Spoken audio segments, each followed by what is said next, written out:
过去在农村经常吃到的4种野味，如今却被吃成了保护动物。今天早班机就和大家盘点一下那些农村正在消失的野味。第一种麻雀，麻雀呈褐灰色，带有黑色、黄色、白色等斑纹。麻雀的个头很小，其喙短而硬，具有很强的适应力，喜欢跟人类生活在同一片环境中，通常将巢穴安置在屋檐下、树洞中或者是树杈上。麻雀数量多，喜好成群出没，在60、70年代泛滥成灾的麻雀也曾给国内农业造成一些损失，因此麻雀被划入了4害，遭到了大规模的捕杀。别看小小一只麻雀，油炸起来特别有风味，在当时是野味界最热门的菜品之一，被人连续吃了很多年。不过后来科学家发现麻雀是杂食性动物，虽然它们也会吃一些稻谷、种子，但麻雀还会以各种农业害虫为食。从另一方面来说，麻雀还起到了保护农作物的作用，再加上国内麻雀的数量锐减了很多，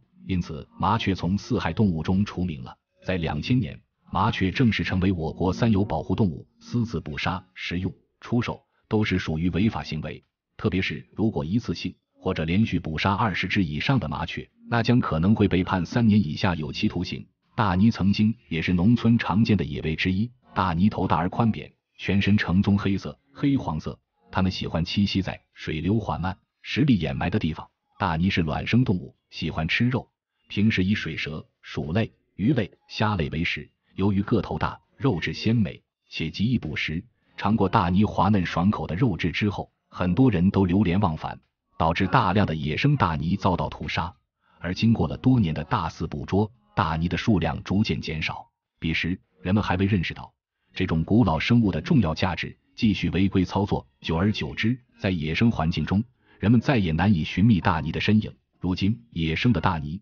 已经是国家2级保护动物。第3种野兔，早期农村人时常能够看见野兔在田里肆意流窜的身影，而野兔之所以出现在田里，目标是盗取田里的农作物，比如白薯、豆苗、菜根等。有时野兔也会在人类耕好的田里打洞、捣土，而这些行为为人类的粮食生产和土壤肥力均起到破坏作用，所以野兔就倒霉了。再怎么狡猾的野兔也逃不出人类的手掌心，常常被人一窝端了。兔肉、兔头被送上餐桌，而兔毛则送去工厂做大衣。现如今的野外也很难再看到野兔成群的生动场景了。提到农村的野味，甲鱼绝对能位列前茅。甲鱼既不是鱼，也不是乌龟，是一种水陆两栖动物。甲鱼行动缓慢，喜静不喜动，它的食性很杂，几乎可以说是什么都吃。甲鱼喜欢挖洞，一年可以数次交配和产卵，其的寿命很长，能活60年左右。